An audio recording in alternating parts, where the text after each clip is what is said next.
Bueno, presidente ejecutivo de la Asociación Colombiana de Generadores de Energía Eléctrica, Colgen, Natalia Gutiérrez Jaramillo. Presidente de la Junta Directiva de Colgen, Federico Chavarría, y demás miembros de la Junta.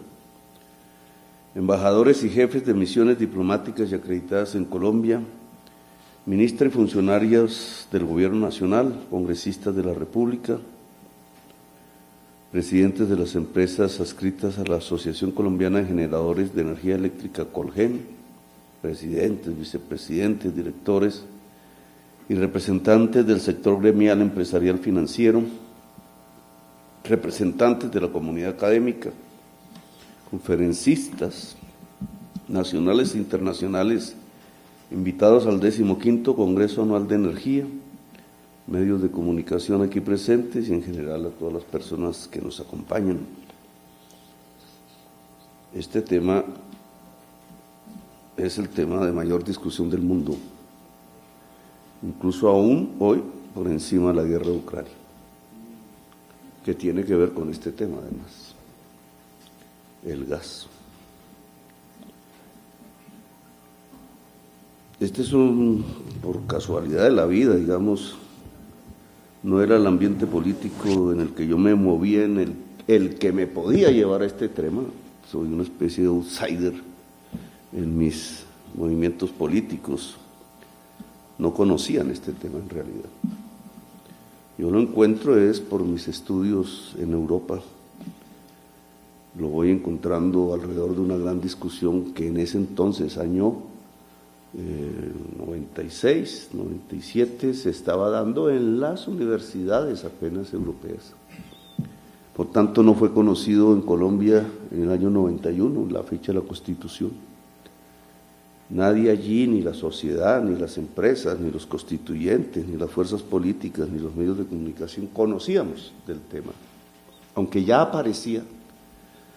Parece que el primer dato, no recuerdo la fecha, data de los años 80, un periodista en el New York Times, que es el primero en expresar en público, a través de una de sus investigaciones, algo que la ciencia venía trabajando intensamente y que ahora pues la ciencia es la que comanda completamente los conceptos que se mueven alrededor de este tema que es la crisis climática. Yo supongo que la audiencia conoce bien el tema porque el sector energético es crucial, para bien o para mal. En el sector energético está uno de los grandes motores de la crisis y por tanto de sus soluciones. Y estar en el sector como empresario, como trabajador, como empleada, como funcionario público, funcionaria pública, empresaria, etcétera, pues obviamente hoy por hoy, no lo digo hace 2 décadas, 3 décadas, no era posible, pero hoy por hoy implica necesarísimamente conocer este tema con relativa profundidad. No digo ser los expertos, cada semana salen datos nuevos, por ejemplo. Los datos nunca salen datos favorables, cada vez son más pesimistas. Y aún así quiero recalcar sobre el entendido que conocemos bien el tema, que la crisis climática, 1, es el principal problema de la humanidad, 2, que nos puede extinguir, que la humanidad jamás había tenido una conciencia en la historia de su posibilidad, de la posibilidad de su propia extinción, y que ahora la tenemos, y que eso necesariamente genera cosas que no sabemos de nuestra historia y que van a aparecer en términos culturales, en términos existenciales, en términos económicos, en términos políticos y sociales, a escala planetaria. Igual que hay una revolución del clima inmensa en la atmósfera, en los ciclos del agua habrá y hay una revolución inmensa dentro de la humanidad alrededor de este tema, o como consecuencia de este tema. Éxodos que crecen, por ejemplo, que antes no veíamos, La palabra éxodo incluso no se utilizaba. Hoy es el éxodo. De África hacia Europa, del Medio Oriente hacia Europa, de América del Sur y Centroamérica hacia Estados Unidos, etc. De Bangladesh hacia la India. Éxodos que provocan el cambio completo de las matrices políticas.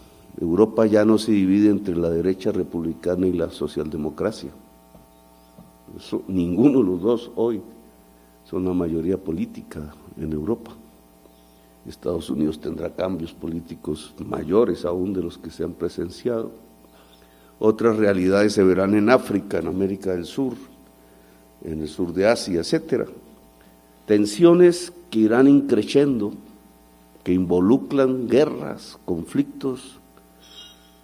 Es decir, el ambiente intelectual y sobre todo cultural de la humanidad en estos tiempos que vamos a llamar los tiempos de crisis climática, va a variar sustancialmente y está variando de lo que hace apenas 2 décadas o 3 décadas creíamos. Es la extinción posible. Es el derrumbamiento del paradigma de la modernidad toda desde hace 5 siglos construido. La base del paradigma de la modernidad es el progreso. La idea de que cada día que pasa es mejor, de que nuestras vidas personales, en la medida que pasa el tiempo, pues aumentan en confort, en estabilidad, en calidad de vida. Decíamos que la de nuestros hijos será mejor que la de nosotros y que por eso luchamos, y que la de nuestros nietos será mejor que la de nuestros hijos. Esa flecha en ascenso hoy no existe. El paradigma de la modernidad se derrumbó, o se está derrumbando ante nuestros ojos. El hecho de que nuestras juventudes tengan hoy menos hijos, de que un porcentaje elevado se niegue a tener hijos, incluso con procedimientos quirúrgicos, son simplemente síntomas de este cambio cultural fundamental que es el paradigma de la modernidad, porque la percepción cambia de la flecha que asciende hacia la flecha que desciende. Es decir, saber casi con certeza científica que nuestros días posteriores serán peores que los presentes, que los de nuestros hijos peores que los nuestros, y las de nuestras nietos y nietas, un drama que ni el Apocalipsis de la Biblia logra imaginar y describir, si las cosas no cambian. Y ahí está el punto. El cambio se nos volvió vital, y no individualmente, no nacionalmente, en la humanidad. Si no hay cambio, perecemos. Obviamente esta visión así en general de contexto, empezamos a vivir los tiempos de la extinción. El científico inglés que entrevista el Espectador hoy, olvidé el nombre, que habla de la selva amazónica y que vino a mirar el tema, dice que desde el 70 a la fecha ha perecido el 94% de los animales vertebrados naturales en América del Sur. 94% es casi la extinción respecto a otras especies, no a nosotros. El premio Nobel que se llama Wilhelm Nordhaus, se me olvidó la fecha de su premio, creo que fue 86, con Paul Romer. Leí el libro un poco antes del COVID, en francés, yo lo compré por allá, no lo he podido encontrar aquí. Él hace un ensayo desde la economía dominante, le llamo yo, la de los neoclásicos, la del mercado, sobre las consecuencias de la crisis climática hacia adelante, y leí el capítulo, lo hace por agricultura, salud, etcétera, hace sus cálculos, y en ese capítulo de la salud, prácticamente para él, porque él es un defensor de que no va a pasar realmente nada, estipulaba que la pérdida de años de vida de las sociedades humanas debido a la crisis climática sería tan ínfima que prácticamente se volvía despreciable la posibilidad de hacer alguna acción o algún cambio en relación a la crisis climática. Al otro año, por eso el libro no se volvió a publicar, tuvimos el COVID. ¿Quién se iba a imaginar cómo era el COVID? Ni siquiera que íbamos a tener una cosa que se llamase el COVID. Todavía no evaluamos completamente los impactos de una epidemia en todo el globo terrestre que mató a decenas de millones de personas y que paralizó durante un año más, porque aún se experimenta el tema, el capitalismo mundial. Ni Lenin ni los bolcheviques imaginaron que con su propia fuerza política y su tesis se podía detener el capitalismo de una manera tan brutal y rápida, y se detuvo, y lo vimos, todos fuimos testigos, protagonistas y víctimas también. Y entonces, ¿esos virus qué son? De acuerdo al análisis de Nordhaus, si yo lo volviera a leer, o si se vendiese el libro del premio Nobel, el tipo estaba completamente equivocado, porque estos virus que cada vez con más intensidad aparecen, unos menos dramáticos, otros más, quién sabe los que vienen, son demostraciones de los cambios de los ciclos de vida del planeta que están siendo interferidos de manera brutal por los cambios del ciclo de la vida. Y entonces aquí, digamos, ante este primer envión, digamos, la actitud humana varía. La inmensa mayoría no se da cuenta, mira abajo, como si nada fuese a pasar. Es una tendencia natural a la inercia porque es tan complejo el problema que es mejor no pensar en él, que es la peor de las salidas. Alguna muy reaccionaria, muy ligada a intereses económicos concretos que se afectan por la situación, construyó temas, incluso contrató científicos, los puso a hablar por televisión, también contratada, diciendo que eso no existía, que eso era cuento de los chinos, que eso era simplemente una oleada más de calor del sol. Eso se llama el negacionismo, con mucha fuerza en Estados Unidos, que allí hay un gran sector de la población que decididamente es negacionista. Negacionismo hay aquí en Colombia, aquí en esta sala, indudablemente. En mi gobierno hay negacionismo. No, eso que se está hablando es carreta. Eso no es, ese Petro está echando cháchara. El plan de ordenamiento territorial de Bogotá se hundió en el Consejo de Bogotá, en la época de Bogotá Humana, porque un concejal dijo que la crisis climática no existía. Y los demás le creyeron, y el plan estaba ahí construido muy balbuceantemente alrededor de cómo ordenar una ciudad ante la crisis climática, que de ahí salió el principio de ordenar el territorio alrededor del agua. Bueno, negacionismo hay. La creencia de que esto que yo hablo no es cierto o no tiene la dimensión de, por ejemplo, de que nos podemos extinguir en cuestión de 2 siglos. Pero lo que yo quiero transmitir aquí es lo que yo he leído de la ciencia. Si no me creen a mí, no es sino abrir las páginas del panel de expertos de las Naciones Unidas o de los principales científicos que por todas partes y de todas las naciones hablen de este tema, para ver si miento. La ciencia es lo que nos está diciendo esto, es la ciencia, no es un partido, no es una ideología, no es una corriente cultural en la humanidad, no es un país, el gobierno de un país, no, es la ciencia. Y entonces esa ciencia nos pone en una situación dramática quienes hacemos política o empresa o tomamos decisiones o nos pone en una situación dramática a cualquier ser humano en el planeta Tierra que se acerque a conocer este tema. La ciencia nos dice que tenemos que actuar ya. La ciencia puede fallar, ya ha fallado en los cálculos de los modelos que ha propuesto y de los tiempos y la cronología que ha propuesto a las famosas COPs de Naciones Unidas. No por cháchara se reúnen 190 presidentes de todo el mundo en las Naciones Unidas cada año, no por cháchara. Tenga la seguridad que no es por eso, ni por turismo, es porque hay un problema real, y un problema real en el corazón mismo de la existencia de la especie humana. Sí, hay actitudes diferentes, no es lo mismo si yo estoy en un país, en una isla del Caribe, así yo estoy en los Andes.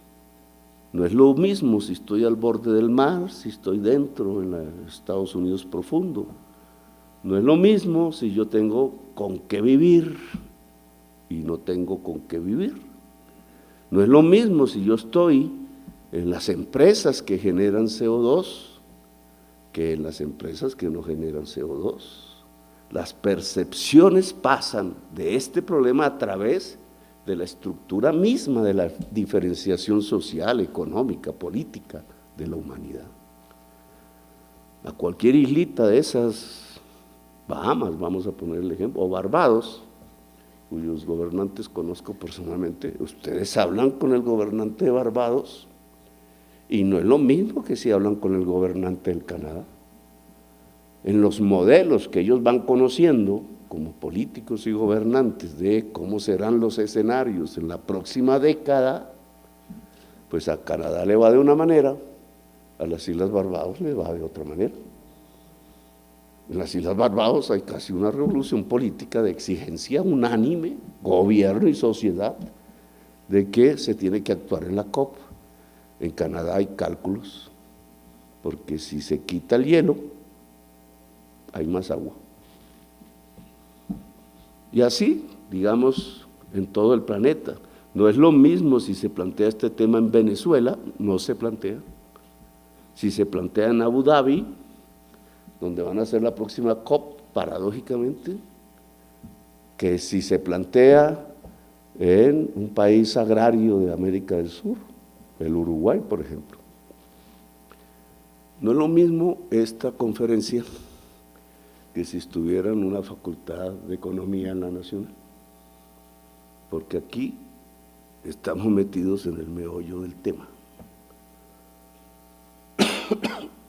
Un directo amigo de la izquierda dice, ¿usted para qué se mete en eso si es que Colombia aporta no sé qué, el 0,1% de las emisiones de CO2?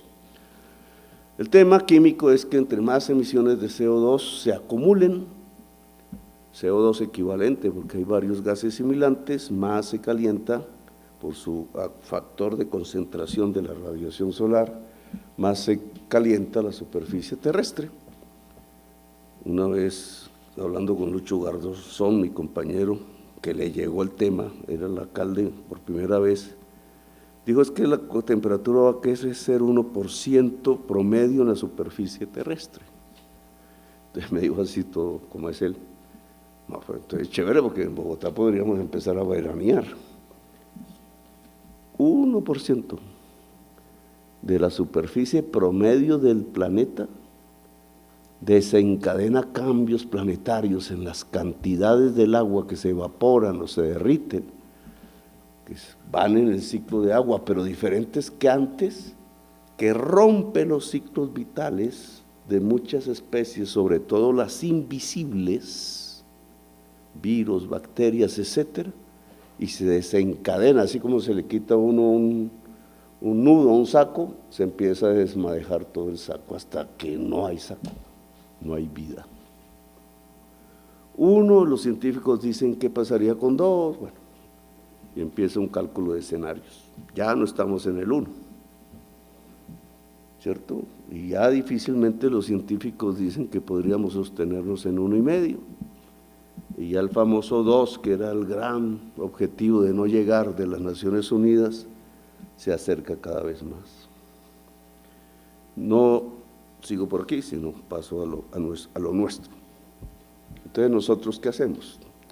Decía que un directo amigo de la izquierda me decía, pero eso es un 0-1, ¿nosotros qué podemos hacer? Dejemos que los otros hagan y ya. Cada gobierno le pasa lo mismo. Nosotros somos un 2, ¿para qué? Al otro le pasa lo mismo, nosotros emitimos 4, ¿para qué? Los grandes emisores hoy por hoy, en el acumulado es Estados Unidos y China. Rusia aparece cuando era Unión Soviética, y Inglaterra, que es donde se genera el problema, es en Inglaterra. Y en flujos, pues China es primero y Estados Unidos segundo. Entonces uno dice que resuelvan ellos, que resuelvan ellos. Esa sería la fácil, digamos, como el avestruz.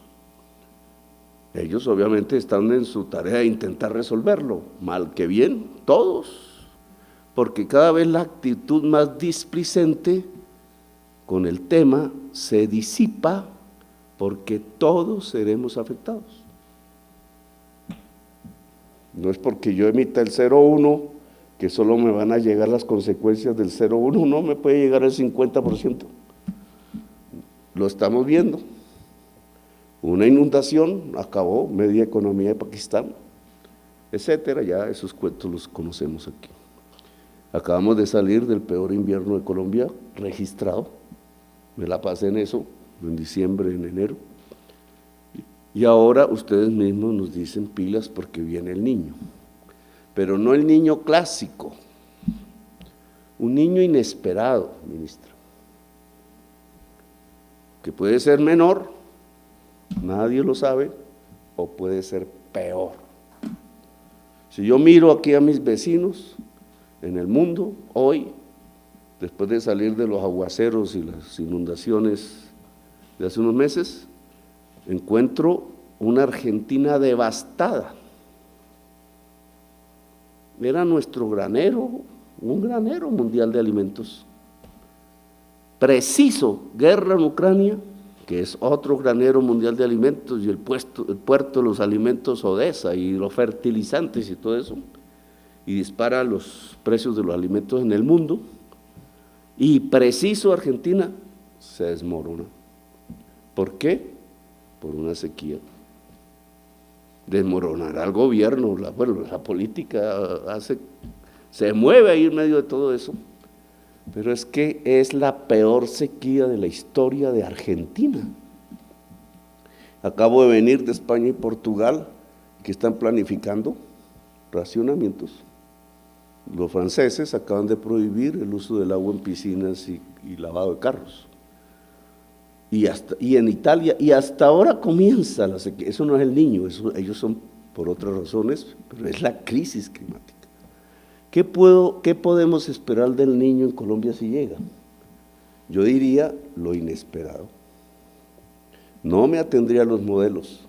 Todos los modelos han fracasado, porque estamos viviendo en una situación diferente a lo que era lo tradicional antes.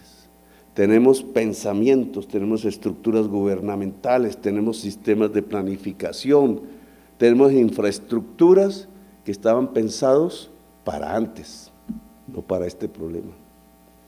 Y ahí un poco el dramatismo. Bueno, nos toca buscarlas rápidamente.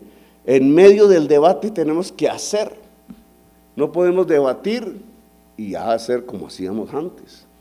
La planificación misma tiene que hacerse en medio de cosas que la humanidad no conoce incluso actualmente, sobre las que tenemos poca información. Pero vayamos un poco a lo más concreto. Claro que entonces el niño, en el corto plazo, tenemos que verlo como inesperado. No porque no sepamos que va a haber un niño, sino porque no sabemos su magnitud. Si dura 3 meses, si dura 5, si dura 15, si dura año y medio.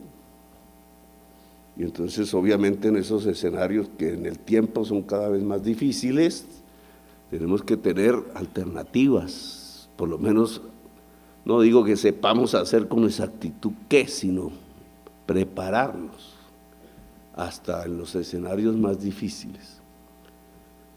Paradójicamente, en los inviernos es donde más se nos pierden los acueductos. O sea, en los inviernos, cuando más agua hay, es cuando menos agua tiene la gente potable, paradójicamente. Y en esto comparto que hay que hacer una mesa, ya, eso no es para mañana. Esto es urgencia, esto es emergencia. Los tiempos del cambio climático hacen que los gobiernos sean permanentemente gobiernos de emergencia.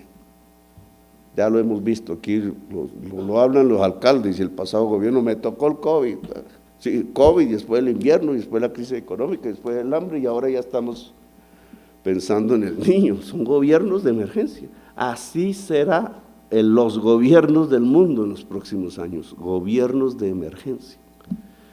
Por tanto, esta ya es una emergencia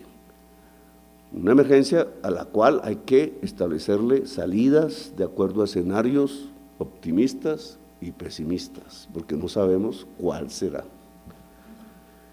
Y en eso estoy de acuerdo que ustedes pueden participar, etcétera, con los datos, la academia, las entidades que tienen las experticias en estos temas para allá. En estos temas estoy de acuerdo con ustedes, le escuché a la presidenta, que las entidades de la administración pública, UME, ANLA, la oficina del Ministerio del Interior, las que nombraste, no están preparadas para esto. Estoy absolutamente de acuerdo. Frenar hoy un proyecto de energías limpias por razones ambientales es un exabrupto.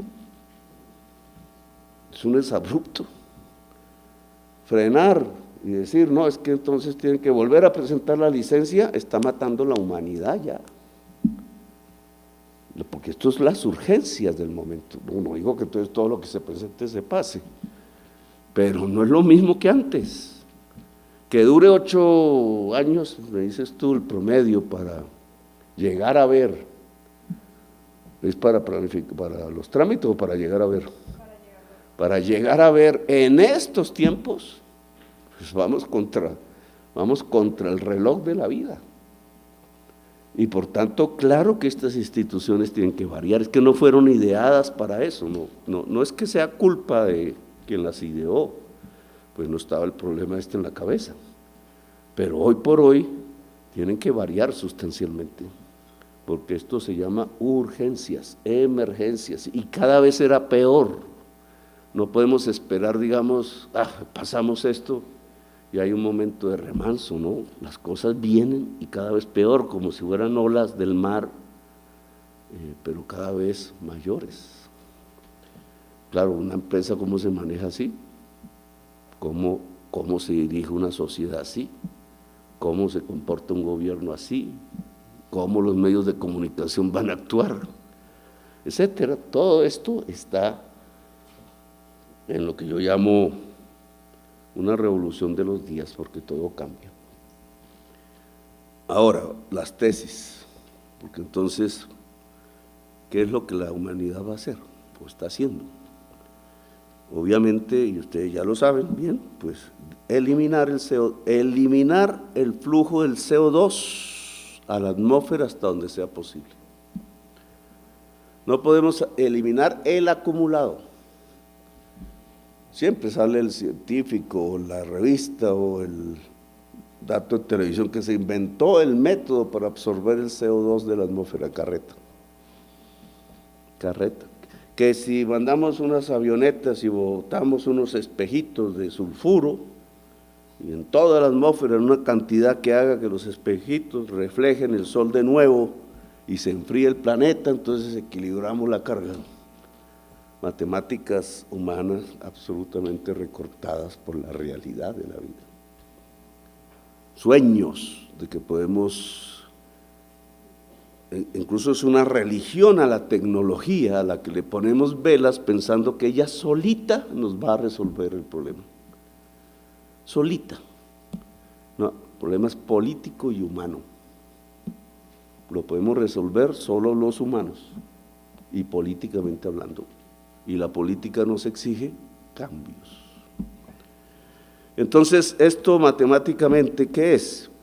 Reducir flujos de CO2 y adaptarnos a la realidad, que así hoy disminuyamos los flujos a cero en el mundo, el cambio viene con más fuerza, la crisis climática viene con más fuerza, porque el acumulado ya existente en la atmósfera actúa desencadenando una serie de fisiologías y de procesos que ya nosotros no podemos detener. Es decir, ya lo hecho hasta el momento es el problema más grande. Si sigue el flujo, pues lo va agravando al punto que no podremos sobrevivir. Y no estoy hablando de 1000 años, estoy hablando de un siglo, de nuestros hijos, de nuestros nietos. Y entonces, ¿cómo disminuimos el flujo del CO2?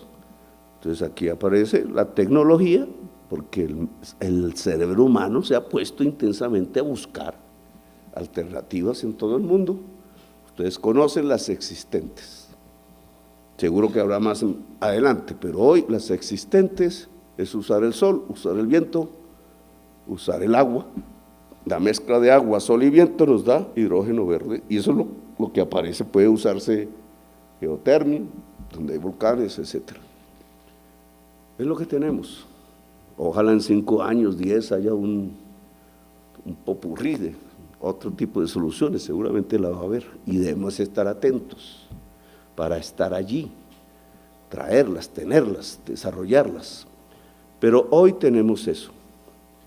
Nuestra mentalidad, la voy a llamar vieja, porque era antes del CO2, antes de la crisis, del conocimiento de la crisis, era en la UME equilibrar oferta y demanda, por tanto mantener precios,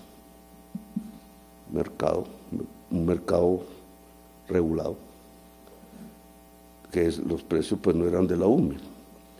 Y en tiempos de que sabíamos era de sequías, etcétera, por nuestra propia experiencia, asegurar la energía con térmica, y térmica es carbón y gas, es decir, flujo de CO2, y con los cargos de confiabilidad, financieramente con los cargos de confiabilidad, para soportar la deficiencia del agua en tiempos de sequía. Esa es nuestra mentalidad antes. ¿Cuál ahora? Estoy hablando en términos generales. ¿Cuál ahora? Sería coherente con la lucha contra la crisis climática. Pues yo me adentro a decir, y esto es lo que se llama la transición energética. Tema del que se habla mucho, pero creo que a veces no se entiende qué es.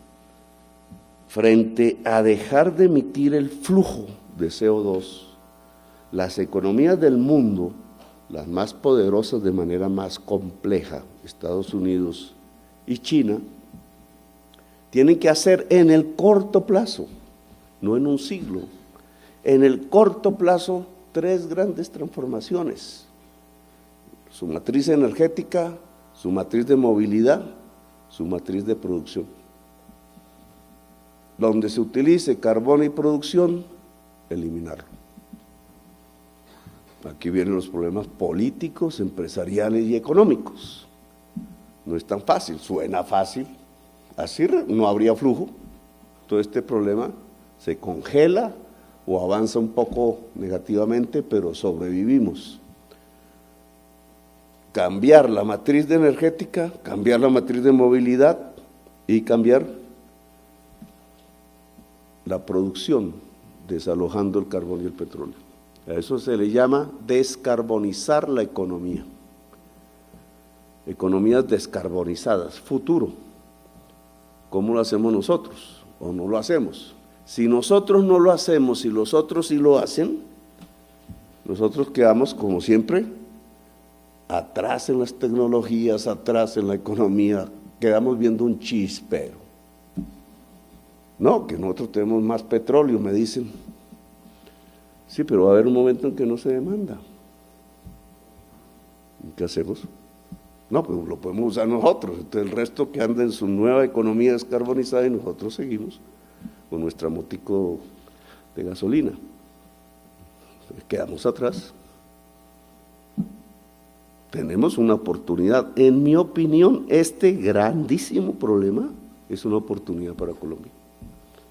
Lo miro desde otra perspectiva. No es un problema para Colombia, es nuestra gran oportunidad. ¿Por qué? Porque América del Sur tiene la mayor potencialidad de energías limpias del planeta. Esa es la oportunidad de nosotros, unos más que otros. Paraguay nos saca la ventaja, desierto norte de Chile nos despedaza, pero América del Sur es, decía un empresario por ahí en un periódico, es que Colombia puede ser la Arabia Saudita de las energías limpias.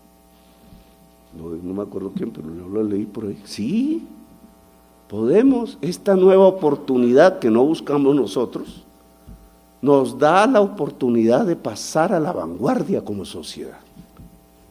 No es carreta, no es demagogia, es que la potencialidad es inmensa. Solo pongamos, que es lo que le dije a Biden, lo he dicho en varias conferencias aquí, América del Sur, ¿qué tiene?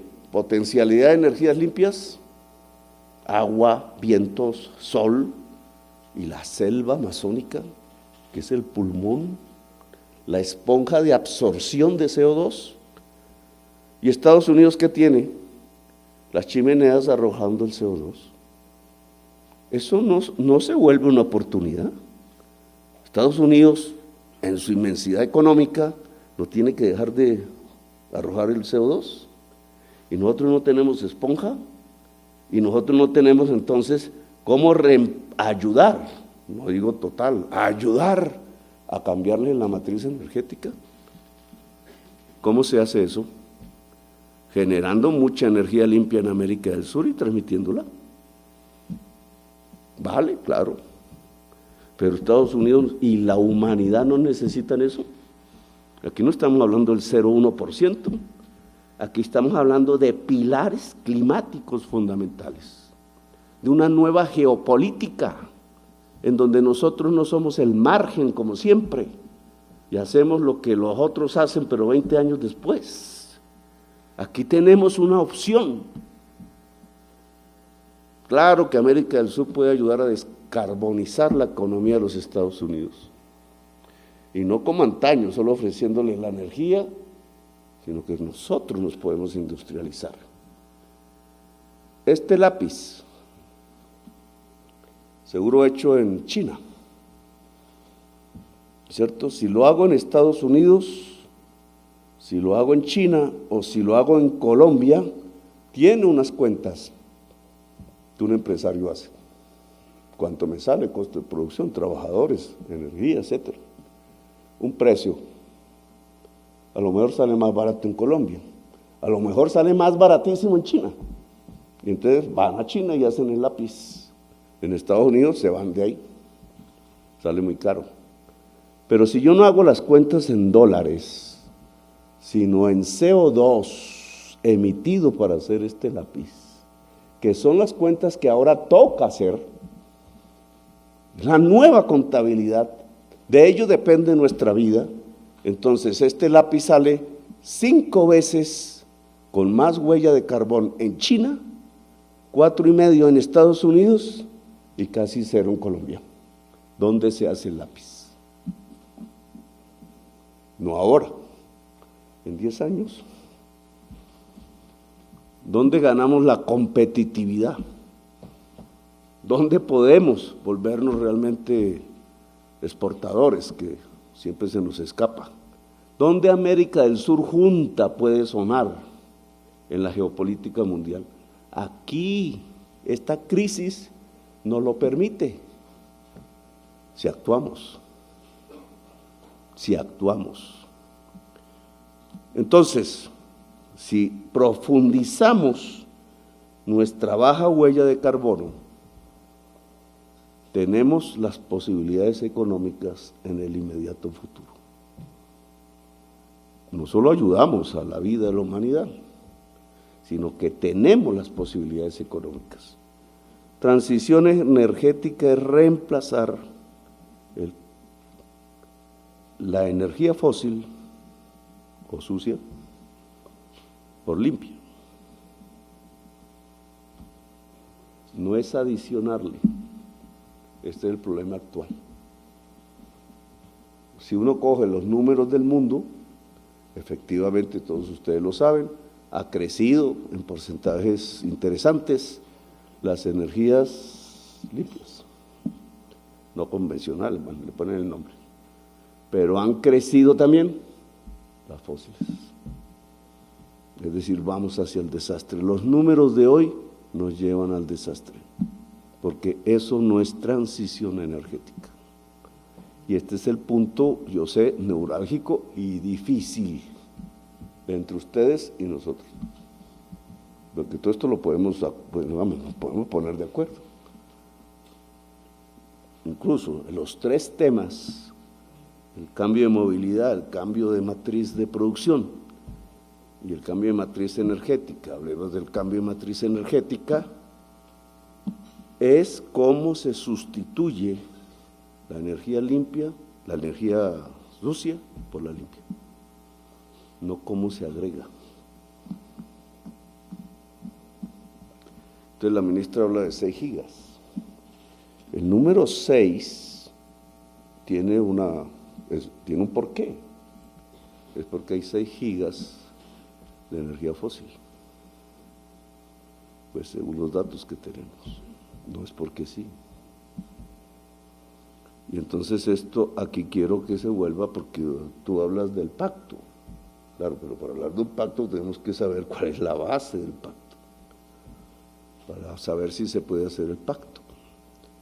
El pacto debería ser, además de cuánto va a crecer la demanda, etcétera, las proyecciones que deben ser ya 100% energía limpia hacia el futuro, es cómo reemplazamos en nuestra matriz energética la energía fósil por la limpia.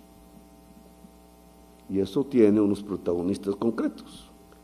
En el modelo que veo que se desarrolla en la UME actual, es nuevos agentes, no sé quiénes serán, bueno, hay un poco de proyectos grandes, pequeños, medianos, nuevos proyectos que suman 6 y que ya tienen autorización de puntos de conexión, se llama así.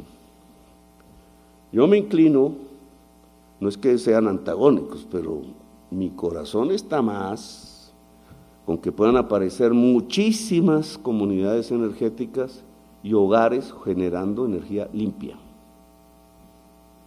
Que no estoy hablando aquí un sueño, ustedes saben que eso se desarrolla en el mundo. Y abrir, porque esto no existe antes, hay que abrir la normatividad, las formas, los sistemas de financiamiento, la capacidad de subsidio del Estado para que sea posible. ¿Cuánto podría generar eso? No, igual que podría ser margen, podría ser una fuerza poderosa generadora. Pero eso es un capítulo que tiene que estar. Es el capítulo que a mí más me gusta porque permite una democratización de la generación de energía eléctrica del mundo. Cambia el esquema económico en el hogar mismo. Y no me voy a ir por allá porque a mí me quedan, son 4 años, pero esto es lo que creo que va a pasar en 10, 20 años hacia adelante. Un cambio real de la economía hacia una perspectiva muy diferente de la nuestra. Ahora, están estos proyectos que son una realidad no, sino son proyectos que están ahí, en fase de aceptación de punto de conexión. Viene que el ANLA, que la UME, que el ANLA, entonces ya viene lo que sabemos. Y hay unas térmicas de carbón, de gas, algunas con gas importado a precio de Ucrania, porque la prensa dice que no hay importación de gas, mentiras, sí hay, no sé dónde viene, pero viene a precio de Ucrania. Por tanto, ya los colombianos pagan en energía parcialmente los costos de una guerra. Eso lo tenemos hoy.